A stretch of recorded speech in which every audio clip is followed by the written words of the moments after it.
Hi, I want to provide a short overview of the external environment, which is covered in this chapter. There's several videos that explain more details about some of these elements, so please make sure you watch those as well. So I was taught as a really young manager by a great mentor that we needed to I needed to learn the art of scanning the environment and recognizing what was going on outside of our doors. I grew up in this company with this mindset of how do we internally develop operations and systems within the organization to accomplish our goals. But it was more of that was more natural for me. So it was a learned behavior to be taught to scan the environment. So that's what this chapter is about, and the importance of what the external environment, think about that as everything outside the doors of the organization. And there are some very specific factors around that in the most basic idea.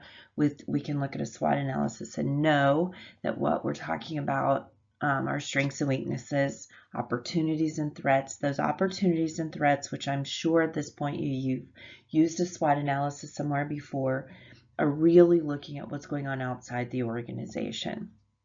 And if we take advantage of those opportunities early, we can be more competitive as well. If we're not paying attention, threats can take us by surprise or blindside us.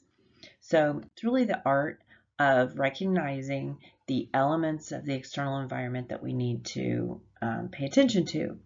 So there's another video that will go into these elements in more depth, but I just want to talk briefly about the idea that these are really the competitive areas that we should be paying attention to, and there's some great examples in these videos and your book of how they impact an organization. So what we should do is to scan, monitor, and forecast, assess the elements of these segments so that we know what's happening before we're blindsided or kind of surprised by what's happening.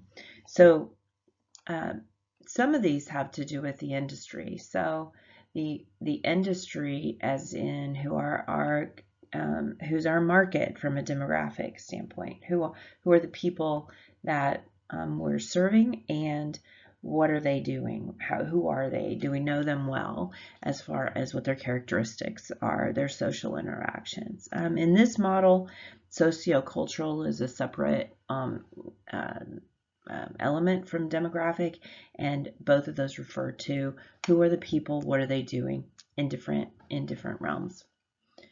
Economically, what's happening in the world around us, what's happening in this industry, what's happening with our competitors, what's happening with our customers and potential customers economically.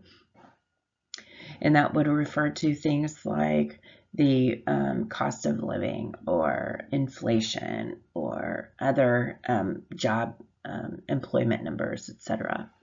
Sustainable and physical is referring to our social responsibility and our environmental focus on what are we contributing positively or negatively into that realm.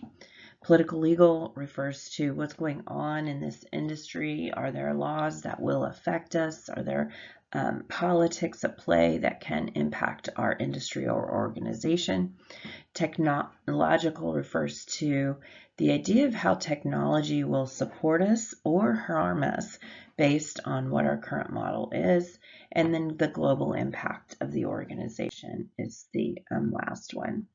So I mentioned the idea that we need to scan the environment. What that really means is to pay attention, look at what's going on around us, look at resources that talk about the industry, look at be parts of communities that impact the industry that we're in.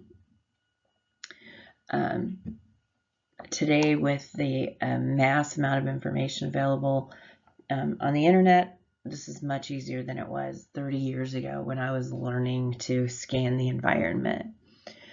Monitoring is paying attention. It's really not just recognizing we know what's going on, but really watching trends, tracking changes in the industry, in our competitors, or in the realm that we're in. And then forecasting is really thinking through then when I have that information, now what do I do with it? How do I know or predict how it will affect us or the industry, or trends in customer buying, customer experience, etc. And then assessing is, what do we do with that? What do we do with that information? So really remember those ideas of scanning, monitoring, forecasting, and assessing. And then I want to refer to an acronym of PESTEL. Know this term. Your book does not use it, but many texts do in regard to strategic management. And I have a video up to talk about PESTEL because it's that relevant, and it's a term that, while it's not used in this textbook, it will definitely behoove you to know it in the future. And it's a much more common term for these elements of general environment. So here I've aligned at the bottom what your book refers to in these categories to what's a common theme. And so political, in this model of PESTEL, political and legal are separated. Economic is the same, and we combine sociocultural and demographic to really one category of who are the customers we serve. Technological is self-explanatory, and then global, sustainable, physical environment, which your book talks about, is often just lumped into one category, labeled environmental. So I just want you to know that for your own sake as you kind of move forward. And then your book also talks about competitor analysis, and you're going to do that through 5 forces, which I also provide a separate video explaining that. And really the idea of how easy is it for competitors to get into our market? How do we stand up against them? What are our goals compared to their goals? What's our strategy compared to their strategy, etc.